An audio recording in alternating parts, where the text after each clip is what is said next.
Hey everyone, it's Mike, and you're listening to the Business Bootcamp podcast. Today, we're going to be talking about how and why you want to be the Apple of your industry so you can make higher profits and grow your business more. Before we get into today's show, a big thank you to today's sponsor, which is Gusto. If you haven't already, go to gusto.com/bootcamp.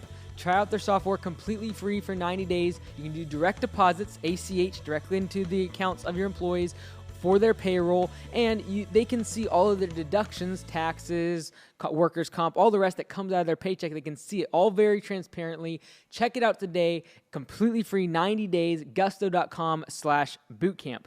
Now, today I'm talking about something that I actually had a coaching call about with a landscaper, but this really applies to any industry, that was struggling financially because he knew his prices were too low. And his concern was that in the past, he has lowered his price or raised his prices and lost customers. And he looked around in his market, his competitors, and saw that they're cheaper. My customers literally will tell me they're going to leave if I raise the price by $5 a month or whatever it might be. And he was afraid to raise his prices and charge what he was worth, charge what he needed to charge to actually make a profit in his business. The past few years, he hasn't been growing very much. So regardless of what industry you're in, I want to encourage you that if you think you're in an industry that is a commodity, that people are always looking for a lower price, I really encourage you to think about this analogy or this kind of story that we see played out in bigger businesses. And I love to look at other companies that are bigger, that have a lot of, they're public, there's a lot of information about them, to be able to draw conclusions and how I can learn from them. So when I look at Apple versus Microsoft and the operating systems that they created, today, if you go to an Apple store, you're going to pay $1,500, $2,000 for a computer. Now, the same specs of that computer on a Windows operating system, maybe a Dell or a Lenovo or maybe not a Lenovo, but like a Samsung or one of these other cheap computers that run on Windows software, literally might be $500, $600, $700 and have the same amount of RAM, the same amount of memory, etc. And some would argue a better computer from a hardware standpoint. But what makes Apple so unique is the fact that they're able to charge a premium price, double the cost of another comparable product, and yet people line up to buy them. It's not like, should I buy an Apple versus a Windows? Oh, these are the same products. This one's cheaper. I'm going to buy this. No, people buy the higher priced product that is significantly higher priced with much better margins, and they buy that product because they are interested in the brand. They interested in the design, what that brand represents, and people are willing to pay that higher price. And I believe in our industry, whether it be lawn care, landscaping, service-based, whatever industry you're in, I want you to start thinking, how can I be the Apple in my industry? How can I provide enough value to my customer that's not necessarily intrinsic in terms of the hardware or the service I'm giving? Like mowing lawns, a basic commodity. Most anyone can do it. But how can I provide a common service with uncommon results? How can I make something that is so everyone can do it, it is such a commodity, and make it something special? Whether that be the speed of your service to do estimates, whether that be the communication and the professionalism of your staff, whether it be your branding, whether it be your professionalism online.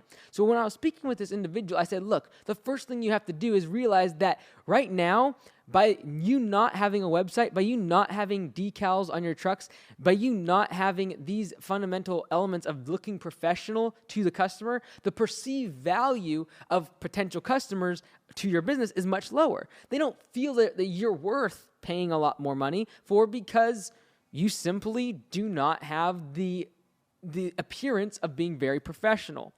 And so when we look at an Apple versus a Microsoft and we look at the profit margins of an Apple product versus a Windows product, you got to realize that they're making way less units selling as a Mac, for example, versus a Windows computer that is sold millions and all over the place.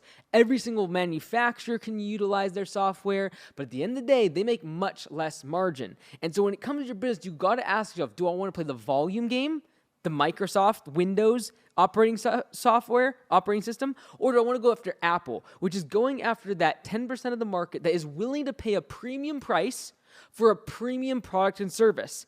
They're willing to pay for someone that they can communicate with, speak their own language. They're willing to pay for someone that has online reviews. They're willing to pay for someone that has a website. And guess what? They're willing to pay a price that's far above the cost of what other people are willing to pay that are literally the worst customers that you could potentially have. And they're the ones who are price sensitive. Like most of us in the landscaping lawn care industry know, your lowest priced customers are usually the ones that give you the most problems. The ones who are willing to pay a premium price, they expect a premium service, and they're usually the ones that order more products from you, more services. They buy the upsells, and they're the ones that are willing to pay a premium price, and you get higher profit margins on them. And when you get higher profit margins, you're able to now invest that money into marketing and actually start to grow. And so one of the reasons why the individual I was talking to, he's like, I can't raise my prices on my existing customers because they're going to leave. And my business has been slowly going down over the past few years. And so that fear of losing customers has kept him from raising prices. But raising prices is exactly what he needs to do to be able to tap into higher profit margins. But you can't just raise your prices and be like, oh, well, I'm going to raise my prices and I'm going to make more money. No, in order to charge that higher price, in order to accommodate that, you need to have a higher value to the customer. And that doesn't come in the form of, bigger trucks, bigger equipment. No.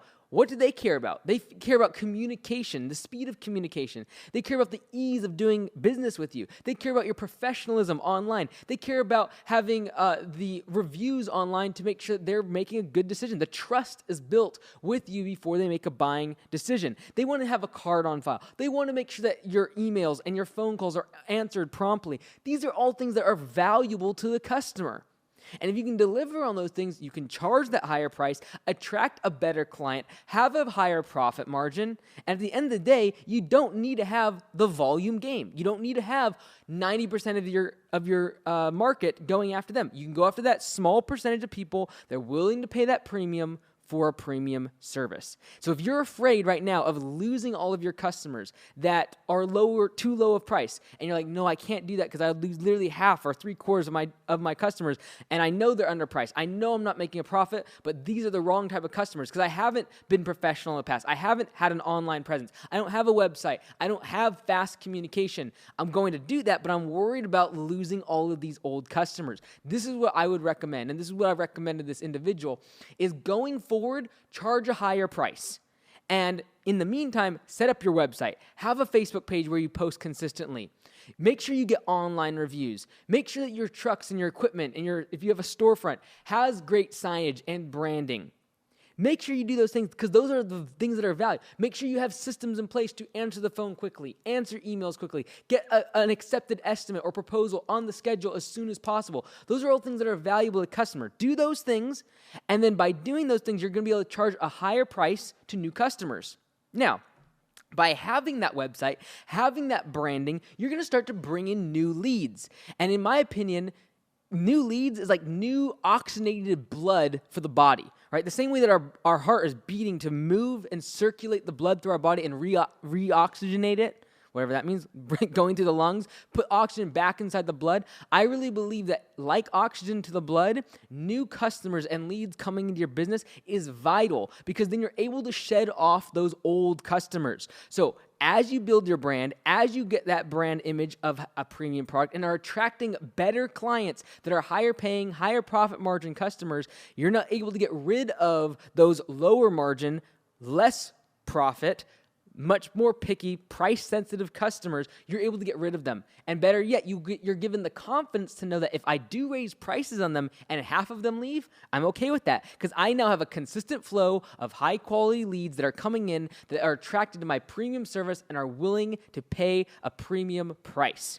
That's how you build the Apple of your industry, and you should really try to think, double think, triple think, second guess yourself if you're going after the model of being the Windows operating software where it's for everybody and you're the lowest price, the cheapest cost, and your margins are absolutely squeezed to thin margins. That's my tip for the day. Thank you so much for watching. I'm Mike Andes. You've been listening to Business Bootcamp Podcast. Until next time, be great, because nothing else pays.